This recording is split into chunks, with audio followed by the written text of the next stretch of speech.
పీడిత బడుగు బలహీన వర్గాల సంక్షేమ సంరక్షకుడు, ఇచ్చినటువంటి హామీ నిలబెట్టుకునే దమ్ము సత్య కలిగినటువంటి నాయకుడు మాన్యశ్రీ నారా చంద్రబాబు నాయుడు గారు మళ్ళీ మనకు జాతీయ అధ్యక్షులుగా ఎన్నుకోబడ్డం మన కార్యకర్తల అదృష్టం. ప్రతి ఒక్కరు కూడా మీ కెరటాల ధ్వనులతో ఈ యొక్క శుభ సందర్భాన మీ యొక్క హర్షధ్వానాలతో మీ ఆనందాన్ని తెలియజేయాలని తెలియజేసుకుంటూ, సార్ మీ మాట మాకు వేదం, మీ బాట మాకు మార్గదర్శకం, మీ ఆదేశం మాకు శాసనం. మీ అధ్యక్షతన ప్రగతి పదంలో నడవడానికి ఈ పసుపు సైన్యం ఎల్లప్పుడూ కూడా సిద్ధంగా ఉంటుందని ఈ మహానాడు ద్వారా మీకు తెలియజేసుకుంటూ, మీకు శుభాకాంక్షలు తెలియజేయడానికి ఆంధ్రప్రదేశ్ రాష్ట్ర అధ్యక్షులు కిమిడి కళా వెంకట్రావు గారిని ఆహ్వానిస్తున్నాం.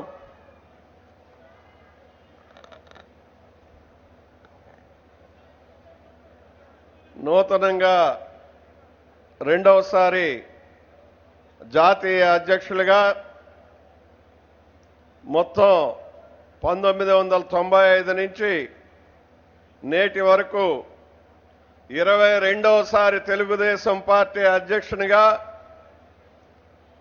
ఇప్పుడే ప్రమాణ స్వీకారం చేసినటువంటి మన జాతీయ అధ్యక్షులు ఆంధ్రప్రదేశ్ ముఖ్యమంత్రి వర్యులు గౌరవనీయులు శ్రీ చంద్రబాబు నాయుడు గారికి మనందరం మరొకసారి గట్టిగా చప్పట్లు కొట్టి అభినందనలు తెలియజేయాలని చెప్పి మిమ్మల్ని అందరినీ కోరుతున్నాను. ఈరోజు చంద్రబాబు నాయుడు గారు తెలుగుదేశం పార్టీ అంటే కార్యకర్తల పార్టీ. భారతదేశంలో కానీ ప్రపంచంలో ఏ దేశంలో కూడా అనేకమైనటువంటి రాజకీయ పార్టీలు ఉన్నాయి, కానీ కార్యకర్తల పార్టీ ఒక్క తెలుగుదేశం పార్టీ. అది 1984 నుంచి ప్రతి ఒక్కరిని మరి ఒక నాయకుడిగా, కార్యకర్తగా, ఒక వక్తగా, మరి మనందరినీ మైకాశ్రీలుగా కూడా తీర్చిదిద్దినటువంటి వ్యక్తి చంద్రబాబు నాయుడు గారు అని చెప్పి మీకు అందరికీ నేను మనవి చేస్తున్నాను. మరి ఈరోజు భారతదేశంలో 2 సార్లు ప్రధానమంత్రుల్ని, అదేవిధంగా 3వసారి వాజ్పేయి గారు ప్రధానమంత్రిగా నిర్ణయంలో కీలక పాత్ర వహించినటువంటి వ్యక్తి మన ముఖ్యమంత్రి గారు.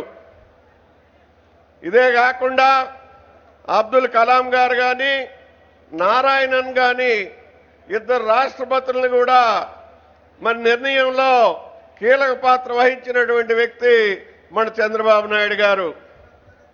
ఈరోజు భారతదేశంలో ఉండేటటువంటి రాజకీయవేత్తలందరిలో మరి సీనియర్ నాయకుడిగా, సీనియర్ ముఖ్యమంత్రి వర్యులుగా, ప్రధానమంత్రుల్ని, రాష్ట్రపతుల్ని నిర్ణయించేటటువంటి సీనియర్ వ్యక్తిగా మరి అనేక సందర్భాల్లో ఈ దేశానికి సేవ చేసినటువంటి వ్యక్తి మళ్ళీ ఇంకా ఈ రాష్ట్ర అభివృద్ధి కోసం, తెలుగు జాతి అభివృద్ధి కోసం, మరి ఈ రాష్ట్రాన్ని ఉన్నత శిఖరాలకు చేర్చడం కోసం, ఈ రాష్ట్రాన్ని మన దేశ చిత్రపటంలో అక్షర క్రమంలో ఆంధ్రప్రదేశ్ ముందుంటుంది.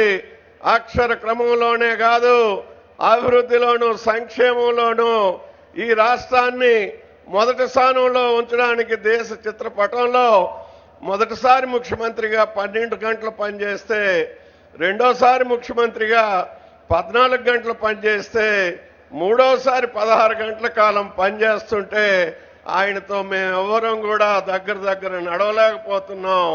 మరి ఆయనకు ఉండేటటువంటి స్టామినా కానీ, ఆయన చేస్తుండేటటువంటి కృషి మరి ఈ రోజున ఈ రాష్ట్ర అభివృద్ధి కోసం, అదేవిధంగా మరి ప్రజల సంక్షేమం